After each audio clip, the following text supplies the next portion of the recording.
सभापती महोदय, हा प्रश्न नाशिकच्या कुंभमेळ्याच्या संदर्भामधला आहे। पुढच्या वर्षी कुंभमेळ्याचं आयोजन नाशिकमध्ये होतंय आणि मोठ्या प्रमाणावर राज्य शासनाने त्याची तयारी या ठिकाणी सुरू केलेली आहे। सगळ्यात पहिलं तर मी अभिनंदन यासाठी करतो की मागच्या कुंभमेळ्याच्या वेळेस ज्या शेवटच्या क्षणापर्यंत कामं चालले आणि अनेक कामं अपूर्ण होते, क्वालिटीचे कामं झाले नाही, अशा पद्धतीचे आरोप प्रत्यारोप झाले। यावेळेस जे आहे शासनाने काळजी घेऊन वेळेवर कामं सुरू करण्याचा प्रयत्न केलेला आहे आणि त्यानिमित्ताने त्या संदर्भातला माझा हा प्रश्न आहे की अनेक कामं करत असताना घाईघाईने डीपीआर तयार होण्याच्या आधीच प्रशासकीय मान्यता दिल्या आणि त्याच्यानंतर डीपीआर करण्याचं काम हे यावेळेस देखील काही प्रमाणात झाल्याचं निदर्शनास आलेलं आहे। याचं उत्तर जरी शासनाने आणि मंत्री महोदयांनी खरे नाही लिहिलं असलं तरी वस्तुस्थिती आहे की घाईघाईमध्ये अनेक जे प्रश्न आहे, अनेक कामं जे आहेत ते आधी मंजूर केले आणि मग डीपीआर तयार केला। याचा परिणाम असा झालेला आहे सभापती महोदय की अनेक रस्त्यांचे कामं करताना, अनेक प्रकल्पांचे कामं करताना भूसंपादनाची प्रक्रिया पूर्ण न झाल्यामुळे अनेक कामं रखडलेली आहेत आणि 2-5% भूसंपादन जरी झालं नाही तरी पूर्ण काम रखडले। असे जवळजवळ 10 ते 12 कामं हे आज नाशिक महानगरपालिका हद्दीमध्ये चाललेले आहेत आणि मला नाशिककरांची भावना या सभागृहाच्या समोर आज या निमित्ताने अशी ठेवायची आहे की दरवेळेस कुंभमेळ्याच्या आधी देखील वर्षभर हे कामं चालतात आणि खूप ट्रॅफिकची आणि याची अडचण लोकांना होत असते आणि कुंभमेळ्याच्या काळात देखील इतके रस्ते आपण बंद करतो कारण बाहेरून लोक येतात, भाविक येतात आणि यावेळेस तर असं मानलं जातंय की प्रयागराजच्या नंतर होणारा हा कुंभमेळा असल्यामुळे मोठ्या प्रमाणावर अजून गर्दी होण्याची शक्यता नाकारता येत नाही।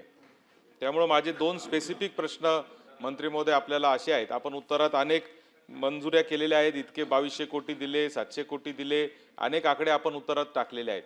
हे पैसे मंजूर तर केलेले आहेत परंतु ह्यातले किती पैसे आतापर्यंत संबंधित एजन्सीजला म्हणजे नाशिक महापालिका असेल, कुंभमेळा प्राधिकरण असेल, MSSIDC असेल, या महामंडळ असेल, MSIDC महामंडळ असेल, यांना किती पैसे वर्ग झाले याचा स्पेसिफिक आकडा आज आपण सभागृहापुढे मांडावा असं एक पहिलं माझी विनंती आहे आणि ते आपण मांडणार का?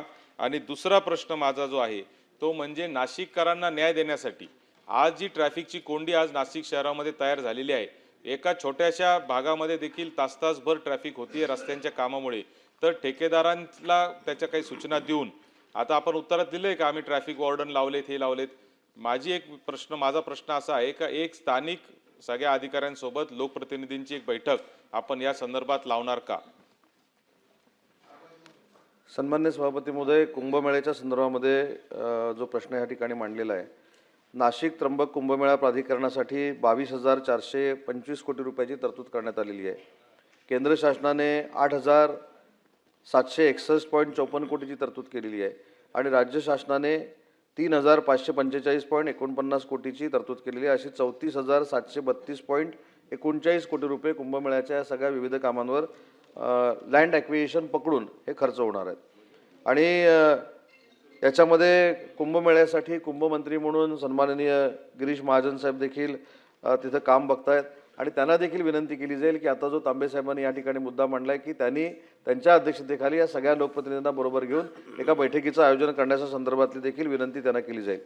परंतु एक महत्त्वाचा मुद्दा जो इथं आता मांडण्यात आला की 1200 कोटी रुपयाचीच पुरवणी यादीमध्ये तरतूद केलेली आहे, तर 1200 कोटी रुपयाची नाही तर 3000 कोटीची तांबेसाहेब पुरवणी यादीमध्ये तरतूद केलेली आहे।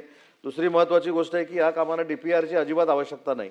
कुंभमेळ्याची जी समिती आहे त्याच्यामध्ये विभागीय आयुक्त आहेत, जिल्हाधिकारी आहेत आणि त्या सगळ्याचे मंत्री गिरीश भाऊ महाजन आहेत, तर आवश्यकतेनुसार कामामध्ये बदल करणं, आवश्यकतेनुसार कामं नवीन त्या ठिकाणी घेणं या सगळे अधिकार त्यांना दिलेले असल्यामुळे डीपीआरची काय आवश्यकता नाही। रस्ते रुंदीकरण, नवीन रस्ते ही 36 कामं जी घेतलेली आहेत त्यातली 40% कामं ही पूर्ण झालेली आहेत। 25 गावांमध्ये जवळजवळ 406.19 हेक्टर जमीन ही ॲक्वायर करायची आहे, त्यातली 35.24 हेक्टर जमीन याचं ॲक्विजिशन झालेलं आहे। त्याच्यासाठी 352.57 कोटी रुपये देखील दिलेले आहेत।